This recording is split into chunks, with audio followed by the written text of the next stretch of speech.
জয় জগন্নাথ বন্ধুরা, কেমন আছো তোমরা সবাই? আশা করি খুব ভালো আছো। আমরাও ভালো আছি। তো দেখো, আমরা আজকে কোথায় গেছিলাম সেটাই তোমাদের সাথে শেয়ার করতে চলে এসেছি। তো দেখতেই পাচ্ছ, প্রভু জগন্নাথের ছবি দিয়ে তোমাদের আজকে ভিডিওটা শুরু করলাম। তোমরা কোথায় যাচ্ছি তোমাদের আজকে সবটাই দেখাবো। তো পুরী ধাম আমাদের এখন কলকাতাতেও আমরা দর্শন করতে পারছি। তো তোমরাও যদি চাও চলে যেতে পারো। তো হাওড়া থেকে খিদিরপুর বাসে আমরা গেছিলাম, তোমরাও এইভাবে চলে যেতে পারো। তো হাওড়া থেকে খিদিরপুরের বাসে উঠে পড়েছিলাম। তো দেখো, এই যে যাচ্ছি আমরা খিদিরপুর, সেখানেই এখন পুরী ধামের মতো মানে জগন্নাথ দেবের মন্দির, নতুন মন্দির প্রতিষ্ঠিত হয়েছে। তো সেটাই আমরা দর্শন করতে গেছিলাম। তো অপূর্ব লেগেছে আমাদের। তোমরাও এরকম যেতে পারো, দেখতে খুবই সুন্দর। মানে যারা এখন পুরী যেতে পারছো না, অনেকটা দূর, তো কলকাতার মধ্যে খিদিরপুরে এটা নতুন হয়েছে। তোমরা অবশ্যই গিয়ে সবাই দেখে এসো এবং দর্শন করে এসো। মন খুব ভালো হয়ে যাবে, শান্তি লাগবে। তো দেখো, এই যে আমরা গেছিলাম এই খিদিরপুরে জগন্নাথ ধামে। তো প্রথমেই ঢুকতেই দেখো আমাদের শ্রীকৃষ্ণের, রাধা কৃষ্ণের, রাধা মাধবের একটি সুন্দর মূর্তি। তো পুরো মন্দিরটা তোমাদের আমি আজকে ঘুরে ঘুরে দেখাবো। পুরো মন্দিরটা তোমরা দেখতে থাকো। তো এই দেখো পিউ, পিউ তো খুব খুব খুব খুশি হয়েছে। মানে আমাদেরও মন একদম ভরে গেছে দেখে। খুবই সুন্দর জায়গা। অবশ্যই তোমরা তোমাদের পরিবার পরিজন নিয়ে, বন্ধু নিয়ে যেতেই পারো। তো খুব একটা খরচাও লাগে না, আর খুব একটা টাইমও লাগে না। ঠিক আছে, হাওড়া থেকে প্রায় 1 ঘন্টা মতো লাগে। তো দেখো, এ দেখো কত সুন্দর, মানে অপূর্ব অপূর্ব। পুরো এটা নিচে, ওপরে আছে জগন্নাথ দেবের মেন মন্দিরটা, এটা নিচটা। তো নিচটাই আমি পুরো আগে তোমাদের ঘুরে ঘুরে দেখাচ্ছি, তোমরা দেখে নাও। তারপরে তোমাদের আমি ওপরে নিয়ে যাব। তো এখানে তুমি পুজোও দিতে পারবে। পুজো দেওয়ার জন্য এখানে ডালা কিনতে পাওয়া যাচ্ছে মন্দিরের ভেতরেই। তো সেখান থেকে আমরা ডালা নিয়ে নিয়েছি, তারপর ফুল কিনতে পাওয়া যাচ্ছে, ফুলও নিয়ে নিয়েছি। তো এবারে আমরা যাব পুজো দিতে। তো পিউ তো সারা মন্দির ছুটে বেড়াচ্ছে। এই দেখো, আমরা ফুল মিষ্টি সবই নিয়ে নিয়েছি। তো এবারে ওপরে উঠছি। 4টে থেকে আমরা, যেহেতু বেলার দিকে বেরিয়েছিলাম, 4টের সময় মন্দিরটা খোলে। আর সকালবেলায় না 12টার মধ্যে মনে হয় বন্ধ হয়ে যায়। তো সকালের টাইমটা ঠিক আমি বলতে পারলাম না, বিকালে 4টে থেকে খোলে এইটুকুনি আমি জানি। তো 4টের সময় আমরা মন্দিরে গিয়ে ঢুকেছি। তো এই দেখো, জয় জগন্নাথ, জয় জগন্নাথ। প্রভুকে তোমরা দর্শন করো, আর নিজেরা গিয়ে স্বচক্ষেও দর্শন করে এসো। তো আমাদের দর্শন করার সৌভাগ্য হয়েছে, প্রভু টেনেছেন তাই যেতে পেরেছি। তোমরাও যাও, তোমরাও দেখে এসো। খুব খুব সুন্দর একটা মন্দির তৈরি হয়েছে খিদিরপুরে। তো আমি আমার ঠাম্মি, কাকিমা এদের সাথেই গেছিলাম। আমার মা নেই, মা মামার বাড়ি গেছে, দিদা অসুস্থ তাই দিদাকে দেখতে। তো ওই জন্য মা যায়নি। মা, আমি, ঠাকুমা, আমার মেয়ে, আমার কাকিমাদের সাথেই আমি বেরিয়ে পড়েছিলাম মন্দির দর্শনে। তো ঘরে যেহেতু মা নেই, মনটা ভালোও লাগছিল না, সেই জন্যই আরো যাওয়া। তো গিয়ে সত্যি মনটা এত ভালো হয়ে গেছে, কি বলবো, কিছু বলার নেই। পিউ তো খুব খুব খুশি। মানে সারা মন্দির ও ঘুরে বেড়াচ্ছে, মানে ছুটে বেড়াচ্ছে যাকে বলে। মানে খুব খুব ভালো লেগেছে আমাদের। তোমরাও যাও, দেখে এসো। আর মন্দিরটা পুরো তোমরা আমার ভিডিওতে দর্শন করে নাও। ঠিক আছে, পুরো মন্দিরটা আমি তোমাদের ঘুরিয়ে দেখাচ্ছি, তোমরা দেখতে থাকো। ঠিক আছে বন্ধুরা? তো বন্ধুরা দেখো, এখানে আমরা পুজো দিয়ে নিচ্ছি। তো ঠাকুরের মালা, মিষ্টি নিয়ে গেছিলাম। তো এখানে নাম গোত্র সহকারে খুব সুন্দরভাবে পুজো দেওয়া যায়।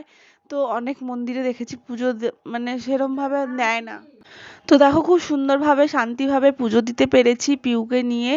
তো পিউয়ের নামে আর ওর পাপার নামেই আমি আজকে পুজো দিয়েছি। তো দেখো, পিউ তো মানে প্রণাম করেছে, কত সুন্দরভাবে প্রণাম করেছে। মানে ও খুব খুশি, খুব খুশি। তো দেখো, আমরা পুজো দেওয়ার পরে তোমাদের পুরো মন্দিরটা ঘুরে ঘুরে দেখাবো। ঠিক আছে, এখানে ভিডিও করতে দিচ্ছে। অনেক মন্দিরে ভিডিও করতে দেয় না, কিন্তু এখানে ভিডিওটা করতে দিয়েছে, সেই জন্যই ভিডিও করতে পেরেছি। নাহলে তোমাদের আমি এত সুন্দর মন্দিরটা দেখাতে পারতাম না। তো দেখো তোমরা, আমরা এবার পুজোটা দিয়ে নিচ্ছি। बाद में फोन करें। बोलिए जय जगन्नाथ। মৃন্ময় দাস, অস্মিতা দাস, মধুকুল্ল গোত্র।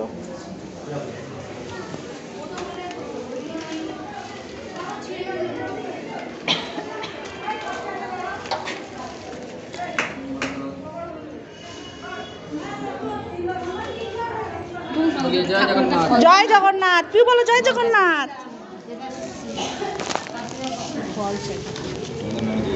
তো বন্ধুরা দেখো, এখানে প্রিয় কিন্তু খুব সুন্দরভাবে প্রভু জগন্নাথ দেবকে প্রণাম করছে। তো ও নিজে থেকেই করছে, আমি বলিও নি, ও নিজে থেকেই করছে। তো এবার দেখো বাইরেটা দেখাচ্ছি। বাইরেতে অনেকগুলো ছোট ছোট ছোট ছোট মূর্তি, অনেক ছোট ছোট মানে মন্দির মতো অনেক ঠাকুরের মূর্তি দেখলাম। ঠিক আছে, এই দেখো ওটা গণেশ ঠাকুরের মূর্তি, ওখানে শিব ঠাকুরের মূর্তি আছে। তো অনেক রকমের মূর্তি আছে, সবই তোমাদের দেখাচ্ছি, তোমরা পরপর দেখতে থাকো। তো এইখানে না অশোক চক্রও আছে, সেটাও তোমাদের আমি দেখাবো। তো এখানে গিয়ে দেখছি আর একটা জগন্নাথ দেবেরও মূর্তি আছে, সেটাও তোমাদের দেখাচ্ছি, দেখে নাও। এই দেখো জগন্নাথ দেব, বলরাম, সুভদ্রা তিনজনের একসাথে আর একটা মূর্তি। তো এদিকে দেয়ালে পুরো পাথরের কাজ করা, পাথরের খোদাই করা, মানে সব বিভিন্ন শিল্প, খুব খুব সুন্দর, পুরো মনে হচ্ছে পুরীতেই চলে গেছি, ওই রকমই সেই কাজ, মানে খুব খুব সুন্দর, খুব বলে বোঝানো যাবে না, না দেখলে তোমরা বিশ্বাস করবে না। তো দেখতে থাকো, খুব সুন্দর একটা মন্দির। তো তোমরা অবশ্যই অবশ্যই করে তোমরা সবাই মিলে যাও, দেখে আসো পুরী ধাম। জগন্নাথ দেবের মন্দির এখন কলকাতাতে বসেই, তো খুব একটা দূরে না, খিদিরপুর, হাওড়া থেকে তোমরা খিদিরপুরের এক বাস ধরলেই, খিদিরপুরের একদম গিয়ে জিজ্ঞাসা করলেই সবাই দেখিয়ে দেবে। ঠিক আছে, হ্যাঁ। তো পিহুকে নিয়ে আমাদের পুজো দেওয়ার পর না মন্দিরের পুরোহিত মশাই বললেন 4 পাক ঘুরতে। তো আমরা সেটাই করছিলাম, 4 পাক ঘুরছিলাম, আর সাথে তোমাদের আমি ভিডিও করে দেখাচ্ছিলাম মন্দিরটা। তো খুব খুব ভালো লেগেছে আমাদের। তো তোমরাও দেখো। হ্যাঁ, আর পুরোটা এতটা শান্তি লেগেছে কি বলবো, যেমন পুরী ধামে গেলে আমাদের মনে শান্তি লাগে সেরকম। এবার নিচে এসে এখানে তুমি ঘিয়ের প্রদীপ দিয়েছে ওরা, ঘিয়ের প্রদীপ জ্বালাতে পারবে, প্লাস ধূপকাঠিও ধরাতে পারবে ঠাকুরকে।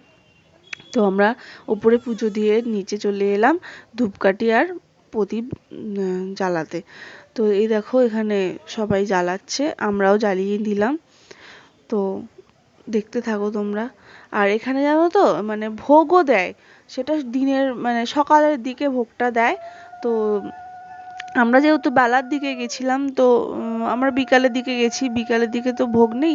তো ভোগ খেতে গেলে তোমাদের অবশ্যই সকালের দিকে যেতে হবে, সকাল সকাল চলে যেতে হবে। হ্যাঁ, এখানে ভোগও খাওয়ায়। খুব খুব সুন্দর, সব কিছু খুব ভালো লেগেছে, দারুণ। তোমরা দেখতে থাকো, তোমাদের কেমন লেগেছে অবশ্যই কমেন্ট করে জানিও, আর ভালো লাগলে ভিডিওটা অবশ্যই শেয়ার করে দিতে ভুলো না কিন্তু। আর তোমরা গিয়ে কিন্তু দর্শন অবশ্যই করে এসো। এখানে ঠাকুমাকে দিয়েও আরতি করিয়ে দিলাম। আর এবারে আমরা পুজো টুজো হয়ে গেল, এবার আমরা একটু বসে এখান থেকে বেরিয়ে যাব। ঠিক আছে, তো দেখো কত সুন্দর লাগছে। তোমরা সবাই অবশ্যই গিয়ে, আমি বারবার বলছি, অবশ্যই গিয়ে দর্শন করে এসো। অল্প খরচে পৌঁছে যাবে, খুব একটা খরচও লাগবে না তোমাদের। এখন এই ভিডিওটা কেমন লাগলো তোমরা জানিও। এখানেই শেষ করলাম, সবাই খুব ভালো থেকো। ভিডিওটি ভালো লাগলে লাইক কমেন্ট শেয়ার করতে ভুলো না, আর আমার চ্যানেলটাকে সাবস্ক্রাইব করে দিও। টাটা বন্ধুরা।